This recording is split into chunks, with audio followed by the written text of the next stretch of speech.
Hi friends, ఈ అమ్మాయి మా అమ్మాయి. ఈ అమ్మాయికి పేలు ఎక్కువ పెరిగిపోయినాయి. అందంగా కనిపిస్తుంది కానీ పేలు ఎక్కువ ఉన్నాయి. అయితే మరి ఈ మొన్న పచ్చి మామిడికాయలు, కారం, ఉప్పు ఎన్నో కలుపుకొని తినేయడం వల్ల తలలో కూడా చిన్న చిన్న చిన్న చిన్న సెగ్గడ్లు లాంటివి వచ్చినాయి. పేలు కూడా పెరిగినాయి. ఓకేనా? కాబట్టి మీరందరూ మీ పిల్లలకి సెగ్గడ్లు ఇలా రాకుండా, పచ్చి మామిడికాయలు పెట్టకుండా, ఉప్పు కారం పచ్చిమిరకాయలు పచ్చి మామిడికాయ పెట్టకుండా చూసుకోండి.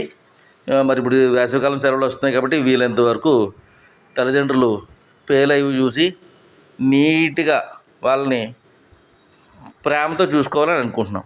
అందరు కాబట్టి అలా ప్రేమతో చూసుకుని ఉండండి. వాళ్ళు చూసారా వాళ్ళ మదర్ ఎంత బాగా పేలన్నీ తీసి చేస్తుందో.